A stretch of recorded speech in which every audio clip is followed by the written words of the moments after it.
this 2020. Yeah, and Anne, I'm recording this. Christine, yep. You were highlighted. So this beginning of 2020, we started the Accelerator. Actually, it was Christine and Modi and I think Anne were involved at the beginning of it. And Bentley, give us a little history, Christine. Yeah, it all started, many of us have been laid off in the wound care industry. I was laid off by KCI when 3M bought the company right in the middle of the pandemic, 2-year non-compete. And there was a posting on New York Times around something to do with layoffs and COVID. And I just responded and said something to the effect of help each other, be there for each other, something. And it got about 4,000 likes or comments. And from that, I felt that there was a need. And that's how I met. Mindy called me like after I think I posted it. We started weekly Accelerator calls. And I think it's taken on a form of its own. I know Anne is on.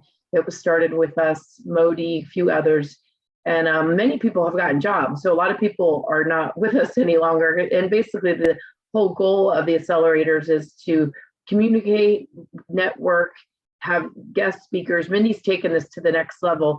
And then the real big goal is to fire you off the accelerators. That's the goal. So you never have to, you can come back as a guest, but you have a job. So I finally, after 2.5 years, I can tell you I've had probably more rejections than anybody on this screen. I probably had, I didn't count, Mindy and I should have counted them, but it's just the right thing will come along, and don't settle for something. I think Modi said that last week, the last time we talked, don't settle for something, but be careful in this new environment. Mindy has a lot of tips when they ask you if you can relocate. Don't right away shut down doors, because you know, if you say something like that, you've already knocked yourself out of a position. There's someone that usually comes to this call that told me, she told them right away she couldn't move to California. And I circled around and sent a resume to the president of this company, it was J&J, and said, well, at least talk to her, because the recruiter will shut you down right away because they want to get their money. They don't want to negotiate. And like Modi, his suggestion is when they say where you are, Anne's laughing. She knows what I'm going to say. Oh, I live in New York. I live in Washington. Meaning, like, if he needs to get an apartment there, he will. So just don't limit yourself from the get-go. And one other thing Mindy taught me in those first 5 minutes, the very first 5 minutes of the interview are probably the most critical. And I've messed up many of the first 5 minutes. So with that, Mindy, great job on making this thing so much more successful. So I just heard a nugget there from Christine. A couple of nuggets. First 5 minutes of that interview are so important. And don't shut doors, right away. Be open to everything. Absolutely. Absolutely. Anne, how about you? You said you have to leave, so I'd like to give you an opportunity to talk. Tell me, what did the accelerators help you with? What tips do you have for other job seekers who are currently in the same situation that we were all in, a while ago? Thanks, Mindy, and also just thank you for keeping this going and getting it up to the next level, as Christine said. But yeah, I think, the group itself is just, it's great to meet on a regular basis and learn from each other. It's been definitely a super helpful support network as well as learning resource. But as far as things that helped me were just some of the basics that many of you have probably already heard, but come up with a target list of companies that you want to work for, rather than looking at the job boards and saying, well, maybe I can fit myself into that company, because that's where, especially for myself, where the startup world is not necessarily out there on LinkedIn as much. I have established a network of people that I'll just tap into and say, hey, can we have a informational interview, basically connect and see if they know anybody that might know folks within the other companies that I'm potentially interested in working with. And so that was one of the things that got me into not necessarily what I had originally planned, but right now I'm consulting with a couple of startups. And that's been as a result of this networking effort. The other side of it is, consulting is something that whether it's a temporary thing or something that you may want to consider longer term, it's something that will keep your resume active, keep you active, and you could do it part-time. Like for me, it's actually worked out to be nice to be flexible. I have a teenager, and it's been good to be able to be there to support her with some of her activities and things like that. So at this point in time, I'm kind of not as actively looking for something full-time because my consulting has actually become something that I'm potentially working full-time if I want to. I probably work about 30 hours a week right now. So the couple of places that I've seen other folks get consulting roles is through the Business Talent Group.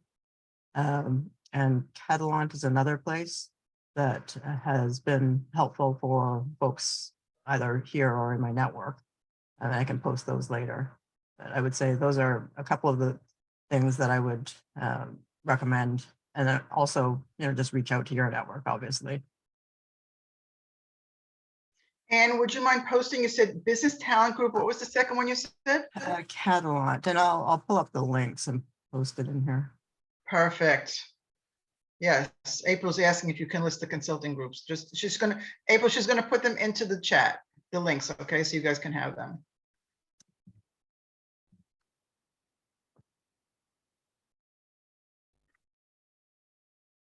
I think Darren actually got something through Business Talent Group.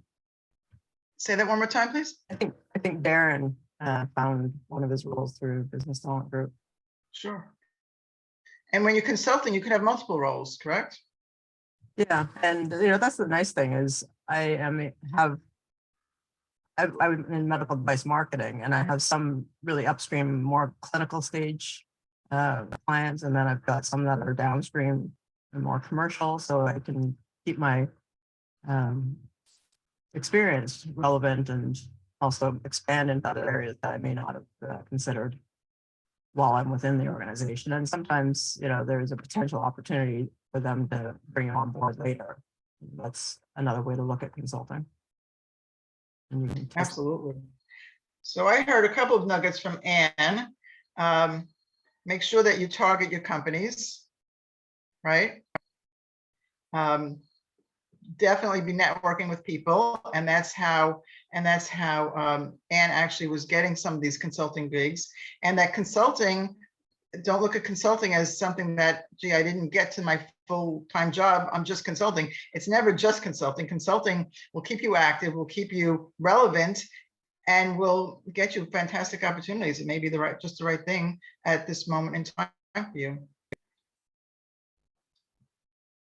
Beautiful.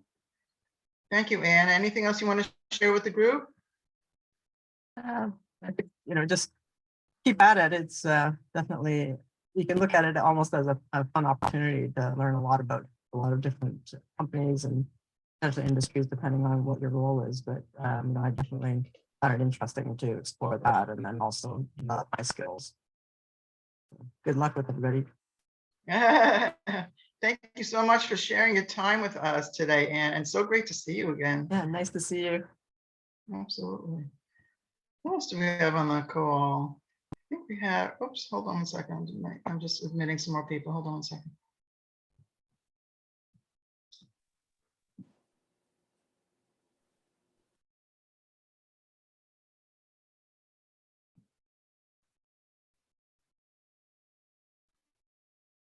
Okay, Angela.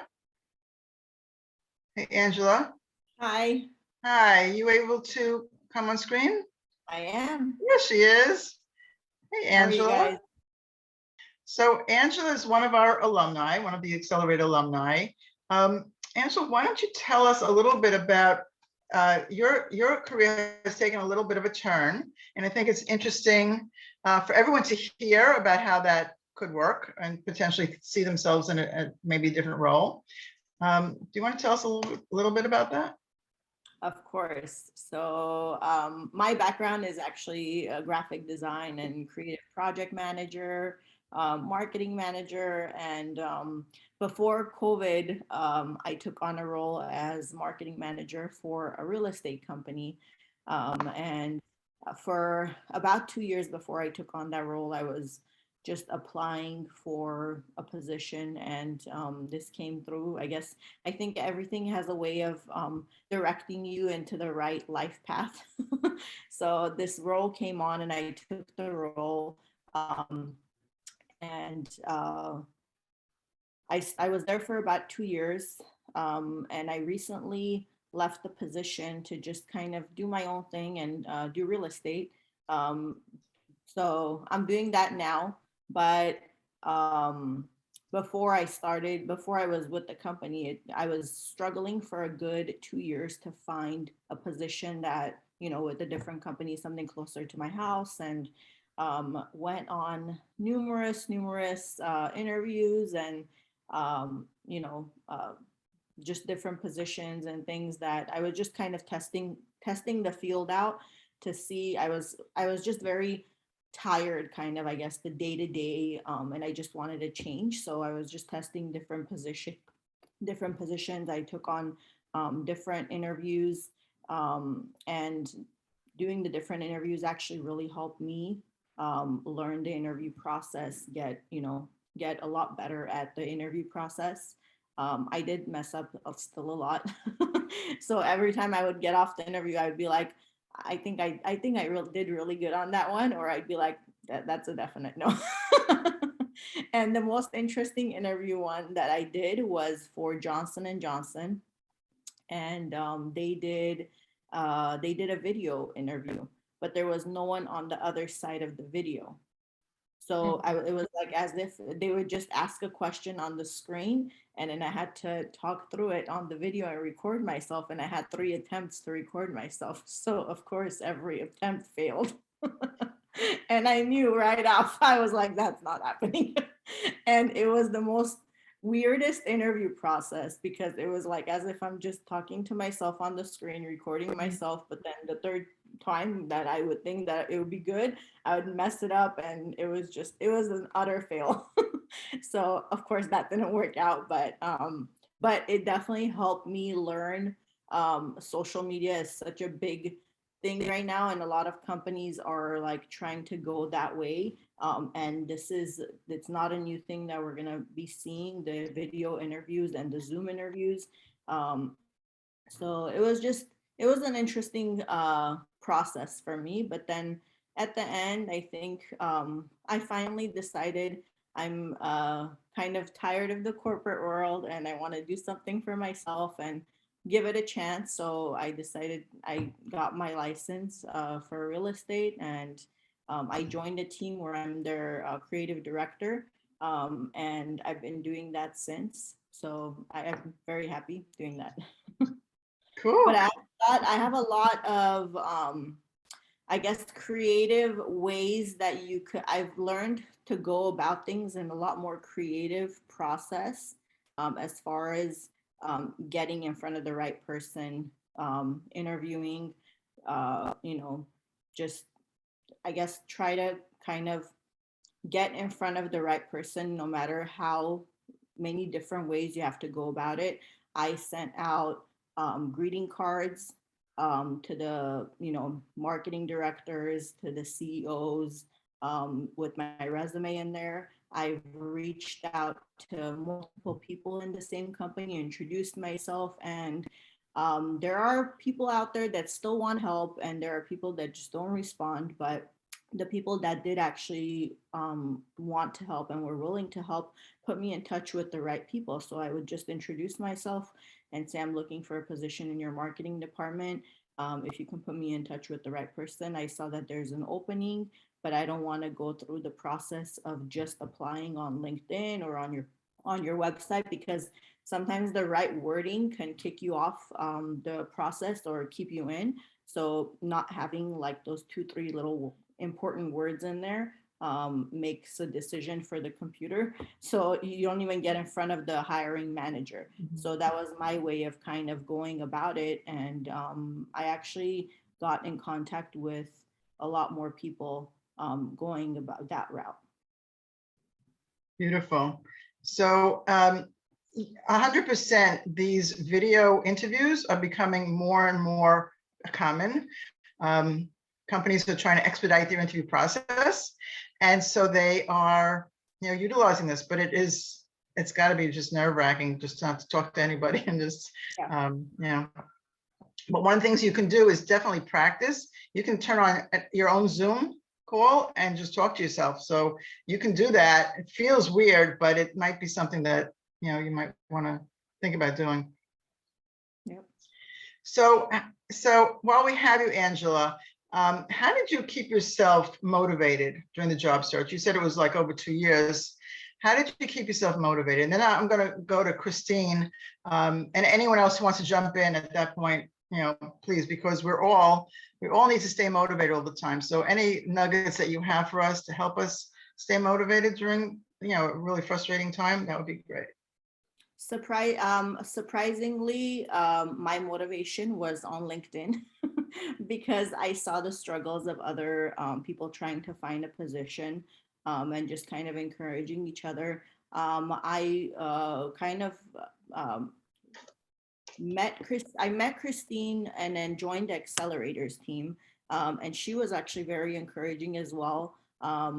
I think we tried to get on a phone conversation once, and it didn't work out, but during the whole process, she was really encouraging. She tried to make, or she could, sorry, I have bad memory. So I know she was trying to kind of connect me with a couple people that she knew in the industry, but the only problem is because a lot of the members on this team are more in the medical side of the industry. It was a little hard to get me into kind of in front of the right people for the creative side of things. But I actually found the team very motivating, encouraging each other. And just, no matter what, if you're motivated to find something, and if you're really interested in finding a different position, you can't give up. There's going to be so many fails, but that one interview will stick, and that one position that you are meant to be in will happen. Absolutely. And I always like to say, you haven't found the right job yet. It's Yes. not that you will never, it's just not yet, right? So I love that word yet. And you will in the future. It's just, you got to keep going. All right, I'm going to shift the spotlight over to Christine. If we can, Christine, are you there? Let's see if we can ask Christine to unmute.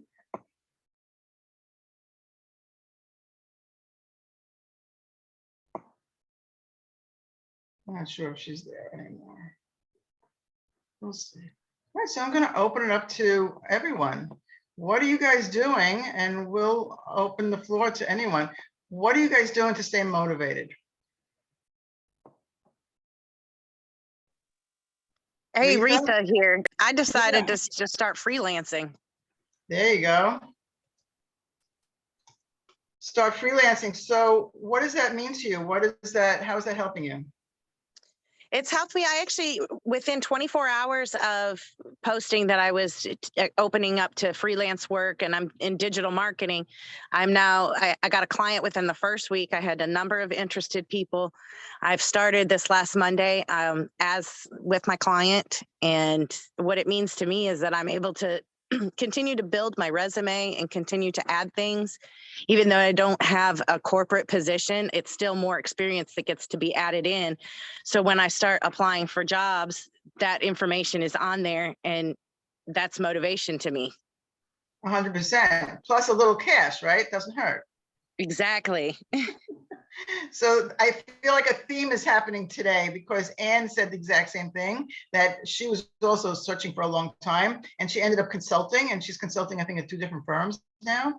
And just keeping her, vast experience alive, working for people and helping them, get to the next point is so incredible and valuable. And if Rita, if you can do that, it's win-win-win, right? You get to add to your resume, you get to stay relevant, you get to get some cash in your pocket, and you get to talk to other people who you never know may have another opportunity for you. Exactly. My client is actually in a field that I know very little about, and I'm having to learn about it, which is also adding to my knowledge base. which also adds when I'm applying for jobs that I have experience in a field that I've never been in. So now I have that work experience. Absolutely. Absolutely. I love that. And learning from our clients. And one more thing about great clients, when they love you, they refer you. So you could theoretically build your business just based on your client base and how they will be offering, say, hey, if you need this, my experience with Retha has been amazing. Retha, one thing I would recommend to you while you're consulting or freelancing, you should always ask your clients to give you a recommendation so you have that, and you can post it on LinkedIn, on your website, wherever you're doing that. But you should always remember to get recommendations while people are current and loving you. Have you done that yet? I haven't, because I just started working with this client, but once I have established a good working relationship with him and I have started to meet the KPIs, then I will be asking him for a recommendation. Absolutely. Absolutely. I can't tell you how many people I help with their LinkedIn profiles, and I say, you don't have any recommendations. And the response is typically, well, it was a really long time ago. I'm embarrassed to go back and ask. So do it while you're thinking about it. When I speak to my clients, I typically will ask them within like the first 3 weeks of the engagement, right? So that they're current, they remember, and then if they've forgotten to do the recommendation, they'll see me again and we'll talk again, and that'll remind them that now's a good time to do that. Well, I have a 6-month contract with this particular client with a 90-day stopping point. I put in a 90-day, he's got to give me at least 90 days out of the 6-month contract, which is half of the 6-month contract. So as it gets closer to that 90 days, I will be following up with him. And at that point, if we continue on with the services, I'll be asking him for the recommendation at that point. Beautiful. Beautiful. Excellent. And so I think, Retha, that is also qualifies as a success. Congratulations to you, and wishing you all the best, and hopefully you can grow your client base tremendously. That would be great. Thank you, Mindy. Who else would share how they're staying motivated?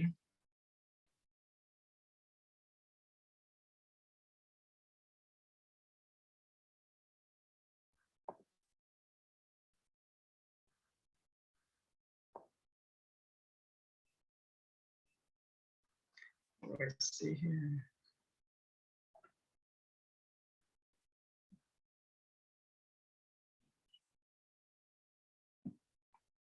Let's see. Okay, so I'm going to ask Sue if she has some words of wisdom for our group today. Sue, are you with us? I think you were talking about the theme of what people have done and looking at the what I see as the whole life cycle of your career, that there's going to be career dips. And I love the different ways people talked about getting through it. Of course, if you're right now in the job seeking mode, you're looking at those successes we just heard about and thinking, well, now they look back on it, they can say that. And I think that's hard. I'm not the going to tell you things that Mindy, Brenda Meller, and other big experts tell us all the time, that you feel at some point out of control. All I will sort of remind people, other people say it too, if you have those down periods, let them happen for a while. People used to call them pity parties, having your own self-pity party, but don't let it go on. Let someone know about it. And those of you who are here and in other groups know that's where you can sort of get back on track again. I was just reminded of that this week with a mentee who feels like she's been going around this cycle, and she's in sort of a second 6-month cycle with not getting much done or hearing back. And July and August are horrible times, at least in the US. It is summer doldrums everywhere. Even people who intend to hire quickly are not hiring quickly because either people are on vacation or some accidents happen, whatever. So my words of wisdom are, acknowledge the pity party, wallow in it for a little bit, but don't leave yourself covered in mud all summer, if I can use that analogy. How long should we let the pity party go on, Sue? I think anybody who's having more than a couple bad days needs to reach out, not to your family, not to your friends, unless your friends also act as a mentor or a coach. Reach out to someone who can help you put it in your professional perspective, because I think that credibility is what the person having the pity party needs to feel better and to be reminded that, you know, that they've had a life, they've got value, all the things that we do, the self-talk. I've just been listening to an audiobook called Grit, and it's by a woman who studied what makes people gritty. And she talks about still, even now, because I was just sending the link to my daughter-in-law, she talks about now, she still feels like she has unproductive talk, this pity party. I'm never going to get money for my nonprofit. Why would they want to fund me when there's other people that are more famous? So, you know, we all have it. We just need help getting out of it. And you've got to get out of it with someone who you feel can help you get out of it, usually not your family. Or as I learned, just because I was a nurse didn't mean my son wanted my nursing advice. He wanted the school nurse to tell him to wear a brace. Thank you, Sue. Absolutely. I love what you're talking about. And we talk about negative self-talk, which is so detrimental. And we do that. We all do that to ourselves. Oh, I'm not good enough. Oh, that's not going to work. We have to start shifting how we talk to ourselves and start flipping it to positive self-talk and start thinking about what we've done, what we've accomplished. And that's a whole nother topic for another day, is positive self-talk. I do want to get back to Christine. Thank you so much, Sue. I want to get back to Christine. Christine, can you unmute yourself? Yes, I'm sorry. My boss called me. I had to run away. Oh, see what happens when you get hired. You have to actually report to somebody. The downside of having a job, right? Yeah. We were just talking about what kept you motivated over those 2 years. And so we want to share that knowledge with everyone. And you missed it, but I know Anne was talking about how she took a consulting job, and now Retha told us that she has also branched into, she's calling it freelancing, but it's same as consulting, basically. You're working on your own. And I know, Christine, you did a ton of that as well. So what was it that kept you motivated during that time? So we can learn from that. Yeah, I would say it was rough. And there was many, my husband's saying is it's always darkest before dawn. And he would say that to me often, because a few days were not positive, and Mindy was there for me. But I would say having conversations like this, I looked forward to the accelerators every week, because many of us had similar stories, and many of you that have been on here I've talked to separately and said, look, it's not easy, but you got to just keep going, put your other boot on every day, get out of bed. Modi's suggestion was to always walk 10,000 steps. I didn't do it like he did every day, but exercise helps. And just for me, I'm an extrovert, so talking to people really helped. And humor helps a lot. I probably have too much of self-deprecating humor, but it was hard. I was trying to think of what really motivated me. My friends motivated me. My former colleagues at KCI, 3M motivated me, and really having Mindy here, and just, you know, you're not in this alone, and you will find a job. Absolutely. And I do encourage you, if you're not part of the Accelerator group, to join, because it's a very generous society, a group that is always there to help each other. And so if you're having one of those, I'll use Sue's topic of pity party days, you know, just jump onto the group and post something, and someone will respond to you for sure. We all have them. And honestly, there's a lot of jobs that are posted on the accelerators. Like the company I work for now is Heraeus. I work for a small division, but Heraeus is a $30 billion company out of Germany. They have tons of jobs. So just I would keep looking at the accelerators and talk to recruiters. Like Osman is not on here today. Osman, Modi's cousin, he's I think in Atlanta. He sent me a ton of jobs he applied for. And use your resources. I've been kind of getting busy, but I did get back to him. And he actually applied for several jobs at UCB Pharma in Atlanta. And if you just apply and you don't use your network, you may not get a call back. And you know what happened? My friend Kim Brett, who's pretty big up there, she took his resume and his posting, forwarded it, and HR is going to give him a call now. So it's just about using your network. 100%, 100%. I want to give Jude an opportunity, and then we're going to open it up for questions. Jude, did you want to add anything to this conversation in terms of motivating people?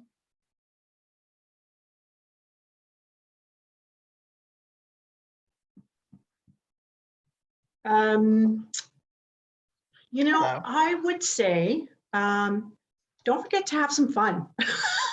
Ah, Like, one of the things that I do, and so you know, I'm a business person, so I'm, you know, kind of like in consulting, and sometimes I'm not where I want to be, or I haven't gotten enough things done. And so I also know what it's like to be down. And one of the things that I found is just to give yourself a break. Like, go out, throw a frisbee, I don't know, play cards with your friends, go see a wacky movie, you know, that you normally wouldn't go see. Just do anything to give your mind a break, because your subconscious is still going to be looking for those answers. It's still going to be working in the background, but you're going to give yourself a break, and that'll give you the opportunity to re-energize, or maybe run into somebody that you can say, hey, I'm looking for work. If you hear about something in the blah, blah, blah field, you know, do give me a call. So just take a break. Sometimes that's all you really need to get motivated. And, you know, fun is really important. And there are lots of scientific articles that reaffirm we all need fun. So don't look at it as something that's frivolous. It's something that's very helpful for your mental health.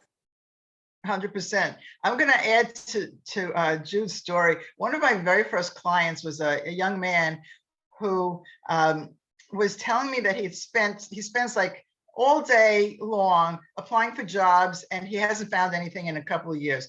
And I said, do you ever like leave your house and what else do you do besides just applying for jobs?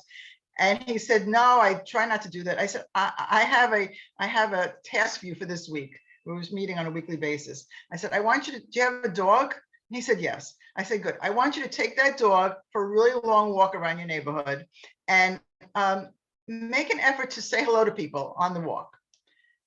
And fast forward the following week, and he comes on the call. He says, Mindy, you're not going to believe who I met. I said, who did you meet? He said, my neighbor across the way, who I never really spoke to, but I bumped into while I was walking the dog, works at this amazing company that I've been trying to get into. And we had a really great conversation. That was one walk. So yes, get out there, do something else besides just sitting on the computer and, you know, applying for jobs. There's a whole world out there, and you never know who you're going to be able to network with to make that connection. So thank you, Jude. All right. What questions do we have for this lovely group of people? Anyone who would like to pick their brains, or my brain for that matter, anyone who would like to ask a question, just if you can go into the reaction button and just raise your hand, then your face will pop to the screen. If you have any questions, see the little raise hand button over there? Bottom right. Retha, yes. So I have a question. It doesn't really pertain to motivation, but since we were talking about freelancing and putting things on LinkedIn, how would you recommend listing freelancing work on both your resume and LinkedIn? Because I have my own, I'm a singer-songwriter, so I have a personal business. So I've been doing that. Now I'm freelancing, plus I have a regular job. How am I supposed to list all of that? So Retha, Separately. I'm looking at your profile right now. Yeah. Retha, do you have a company page on LinkedIn? No, not yet.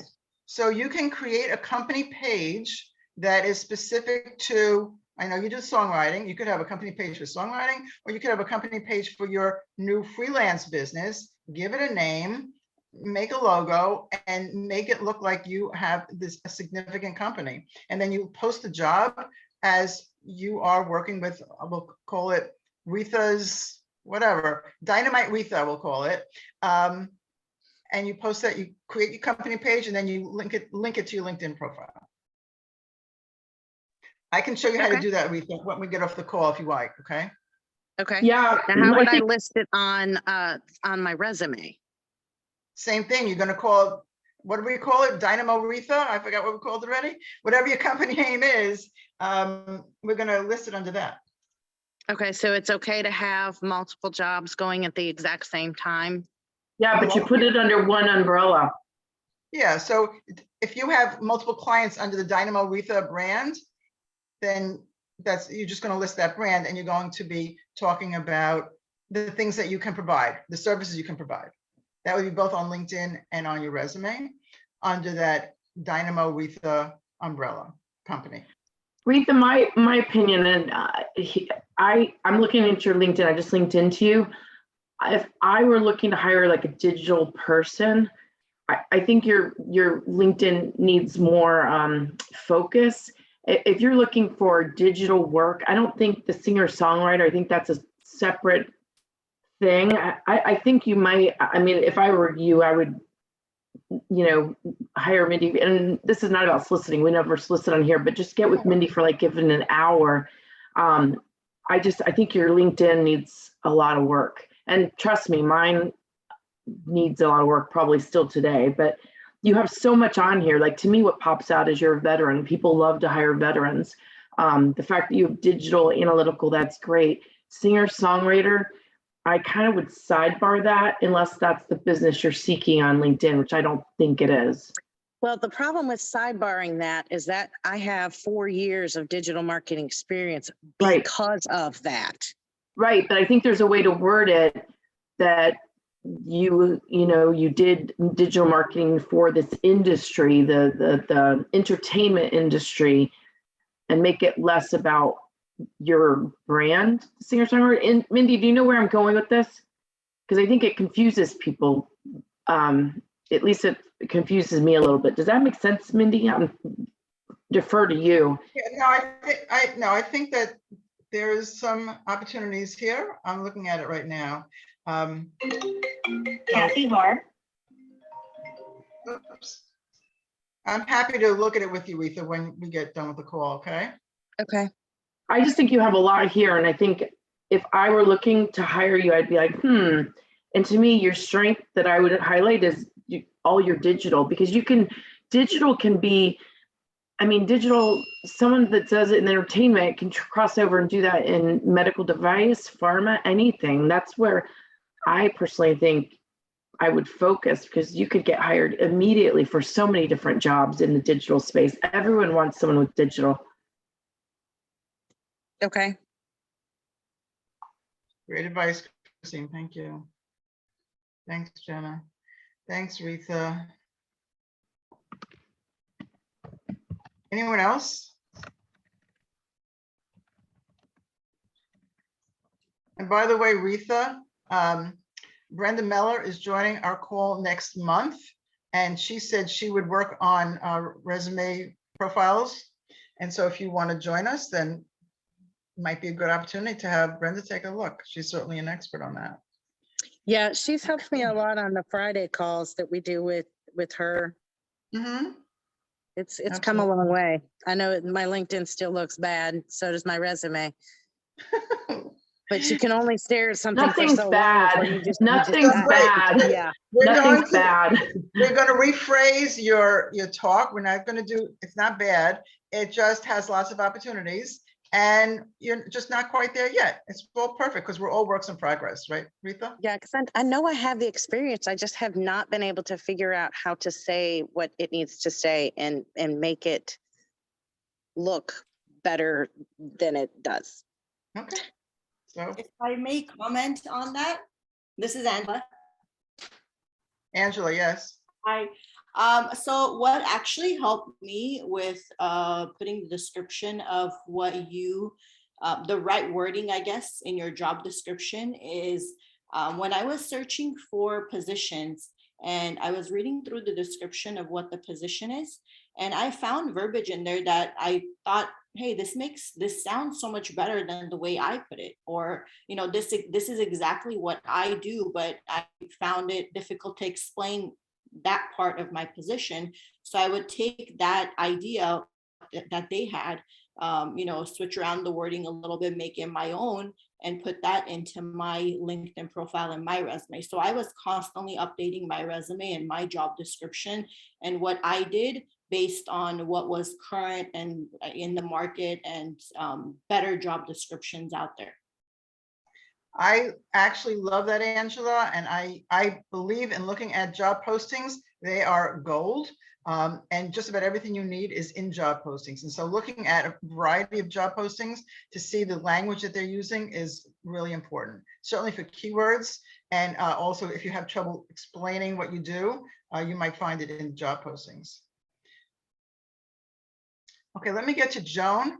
Joan, if you'd like to unmute yourself and ask your question. Welcome, how are you? Thank you. I'm good. Thanks for having this forum. Let me lower my hand. So my question has to do with target companies.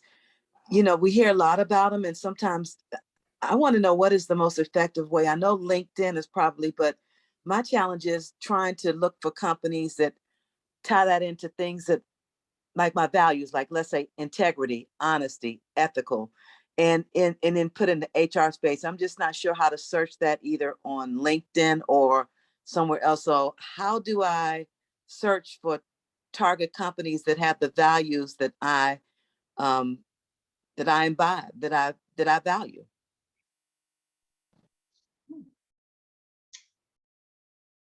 That's a good question. I would say Glassdoor, Joan. I just wrote to you on LinkedIn because Correas has a lot of jobs and the HR person is awesome here. And I'd say our values, at least she's the head of HR. I'd love to put you in touch with her, but I think Glassdoor does sometimes give perspective on values, but it's problem with it is it's employees that go on there are either really having an issue with the company.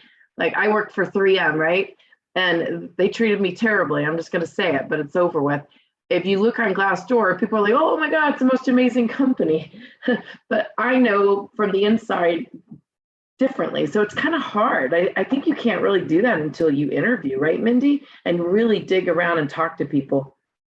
Yeah, that's the value of knowing people within the company, getting a personal perspective. And Christine's right about Glassdoor. Most of the good reviews on Glassdoor are generated by the staff. HR. Yep. But they ask you to do that. Yes. The staff is asked to please counter these these bad remarks. And so a lot of the remarks that you see there are pretty negative. But I think the best thing is to get a hold of somebody that you know in the company and start a dialogue, start a dialogue and listen to what the recruiter says. If you're working with a recruiter, if the recruiter tells you that this is a really fast-paced company, you better believe it. They're not saying that for no reason. You better believe it, that it's a super fast-paced company, right? So you have to listen carefully, be really active listening to anyone that you ask these questions of, especially when you're talking about things that are not easily identified. So things like culture, you need to get a perspective of someone who's actually in the company to get that. I see Jude is raising her hand. Would you like to enter the conversation, Jude? Please. Yeah, one of the things that one of my colleagues recommended years ago to me is to just put in, like if you're on Indeed, just put in words, some of your values, like integrity, fun, that's one of my values, and put that into your search bar and see what companies come up, because then you have at least a start. You can go to the company website, learn more about their mission, their values, and their values. And so that's one way. And another thing is, like, start from your personal network, like start asking your friends and your family, do you like the company that you work for? Because sometimes we tend to discount those people, and they may have some great information for us. So maybe your friends and family don't have, aren't working for a company that they really love, but you could maybe ask your friends and family to ask their friends, right? And so then the ripple effect starts to happen, and you get people that you can actually talk to, because your friends and family know them, so they'll more likely be willing to have a conversation with you about why they love the company. Don't forget your Chamber of Commerce. They usually have lots of different companies, and they usually have a contact name, so that might be something as well. Because if you have a contact name and you research the company and you like what you see, you can always reach out to them as well. Don't forget also like your local magazines or your local newspaper. Lots of times there are articles about companies that are expanding or just starting up. They have names in there. So that might be another place as well to find some companies that fit with your values. Thank you, Jude. Appreciate it. Joan, I will add one thing to what Jude was saying. Companies can say anything in their mission statements. You need to make sure that what they do is the same thing as what they say. So just take that. I saw a lot of things about take Glassdoor with a grain of salt. Take mission statements with a grain of salt also. Make sure that you are speaking to someone directly about what their culture actually is, not just what they state in their mission. Because they all know what they're supposed to say. They don't necessarily follow what they say. Well, you care about the patients. What about that money? Yeah. All right, we are at the top of the hour, a little bit past. I want to respect everyone's time. I am so appreciative for the time you've given us today. I love you all. I am so proud to be part of the Accelerator group. Please contact me if you are not yet a part. We want you with us. We want to share great job postings. And if anyone who's on the call, when you see a job posting that's not perfect for you, stick it in that Accelerator group.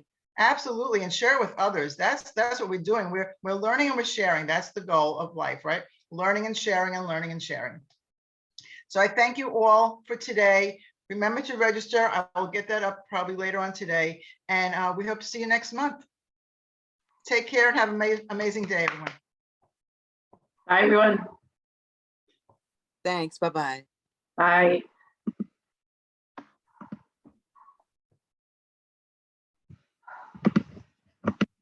I'm saving my chat.